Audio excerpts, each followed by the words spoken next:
Veja qual foi a declaração de Renato Paiva na vitória sobre o PSG. O futuro de Pogba, qual será o destino do jogador e as vitórias maiúsculas de Botafogo e Flamengo no Super Mundial. Fala pessoal, tudo bem com vocês? Sejam bem-vindos para mais um vídeo e se tu não me conhece, muito prazer, me chamo Paulo Jubim e hoje vou repercutir junto com vocês as principais notícias do mundo da bola no âmbito nacional e no âmbito internacional. Mas antes, não se esqueça de deixar o seu like, se inscrever no canal e comentar qual das notícias a seguir será ou foi a mais impactante na sua opinião. Então vamos a elas. Que noite histórica para o Botafogo no Mundial de Clubes. O Glorioso venceu simplesmente o atual campeão da Champions League, o Paris Saint-Germain, por 1-0, jogando no lendário Rose Bowl, na Califórnia. O herói da partida, ele mesmo, Igor Jesus. Foi dele o gol que garantiu o resultado que já entra para a história. Desde 2012, como o Corinthians, um time brasileiro não vencia nenhum europeu no Mundial. E detalhe, o Paris Saint-Germain, como eu comentei anteriormente, é nada mais, nada menos que o atual campeão da Champions League. Com essa vitória, o Botafogo então chega aos 6 pontos e assume a liderança do Grupo B, deixando para trás os gigantes Paris Saint-Germain e Atlético de Madrid, que estão empatados com 3 pontos cada. Já o Seattle Sounders, com 0, está totalmente fora já da disputa. Agora o próximo desafio do Fogão é contra o outro peso pesado, o Atlético de Madrid. O jogo acontece na próxima segunda-feira, dia 23, às 4 horas da tarde, horário de Brasília, novamente no Rose Bowl. No mesmo horário, o PSG encara o já eliminado Seattle Sounders no Lambeau Field. E apesar de estar invicto, a vaga do Botafogo nas oitavas de final ainda não está 100% garantida. Mas calma lá, o time tem 4 caminhos para avançar. Se vencer o Atlético de Madrid, se empatar ou até mesmo se perder por 1 ou 2 gols de diferença. O único cenário que complica para os brasileiros seria uma derrota por 3 ou mais gols, desde que o Paris Saint-Germain também vença o Seattle Sounders. E a novela sobre o futuro de Paul Pogba ganhou mais um capítulo. O volante francês, que está livre no mercado depois de ser liberado pela Juventus no início deste ano, agora tem mais um interessado querendo contratar o seu futebol.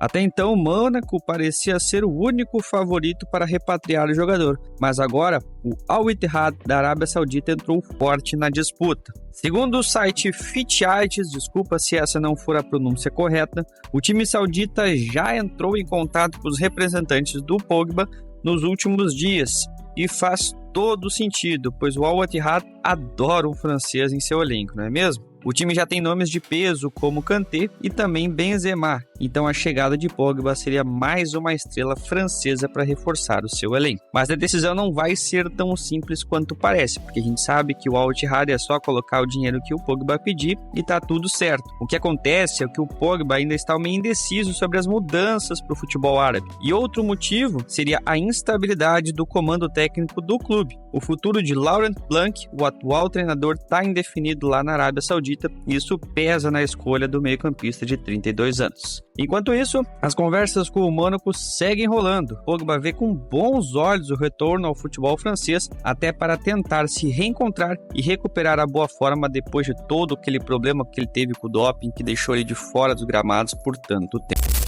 Renato Paiva não escondeu o orgulho depois da vitória histórica do Botafogo sobre o Paris Saint-Germain no Mundial de Clubes. Na coletiva pós-jogo, lá em Pasadena, o técnico português foi direto. O PSG provou do próprio veneno. Segundo ele, o time alvinegro foi perfeito na parte tática e não deixou os franceses criarem qualquer chance clara do qual eles já estão acostumados. Paiva ainda destacou na sua coletiva que atacamos juntos, defendemos juntos. Quando eles iam para a direita, a gente também ia. E quando ia para a esquerda, a gente seguia eles. Fomos para frente e voltamos juntos o tempo todo. E segundo o próprio técnico, essa era a única forma de equilibrar as forças com o gigante europeu. E o treinador foi além. Disse que o grupo precisou se blindar de tudo que falavam de negativo após a primeira vitória sobre o Seattle Sounders. Para ele, era questão de acreditar confiar no trabalho e no talento do seu elenco. Renato ainda soltou uma frase de efeito: o cemitério de futebol está cheio de favoritos, deixando claro que o Botafogo entrou em campo sabendo das dificuldades, mas com a cabeça no lugar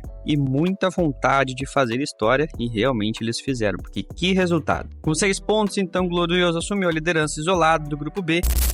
E o Flamengo, hein? Segue fazendo história agora no Mundial de Clubes. Nessa sexta-feira, então, o rubro-negro bateu os Blues por 3-1 no Lincoln Financial Field, na Filadélfia. Mas não pense que foi fácil, tá? O time brasileiro saiu atrás no placar depois de um vacilo de Wesley, que terminou em gol de Pedro Neto para os ingleses. Só que aí o Flamengo mostrou por que é um dos grandes favoritos desse grande Mundial. Bruno Henrique, que saiu do banco para empatar o jogo, e na sequência, exatamente 3 minutos depois, Danilo virou o jogo. E para fechar a conta, o Wallace Ian marcou o terceiro e garantiu a virada gigante para cima dos campeões da atual Conference League. O Chelsea até tentou reagir, mas abusou do jogo físico. Em alguns momentos, passou inclusive até dos limites. O atacante Nicholas Jackson, por exemplo, entrou no segundo tempo e logo foi expulso por uma entrada violentíssima em Ayrton Lucas, que por sorte não se machucou. Com o resultado, então, o Flamengo também assumiu a liderança do grupo D, agora com 6 pontos, e já está com um pezinho lá nas oitavas de final, dependendo inclusive agora do jogo das 7 horas da noite, horário de Brasília, entre Esperance e Los Angeles. O time de Felipe Luiz pode até garantir a vaga ainda essa noite. O Flamengo, então, volta a campo na próxima terça-feira, dia 24, para encarar o próprio Los Angeles às 10 horas da noite em Orlando. Será que o Mengão vai poupar já avisando a próxima fase ou vão entrar com força total? Deixa sua opinião aqui no campo de comentários. Então era isso, rapaziada. Se você chegou até o final deste vídeo, primeiramente, meu muito obrigado. E peço agora, é claro, que vocês não se esqueçam de deixar a sua inscrição. Então clica no botão aí embaixo que vai estar escrito inscreva-se. Também não se esqueça de deixar o seu joinha, que é muito importante aqui para o crescimento do nosso canal. E claro, deixar aqui no campo de comentários qual a notícia ou qual foi a informação que mais impactou, que foi mais importante na opinião de vocês. Fechou? Então até o próximo vídeo. Valeu!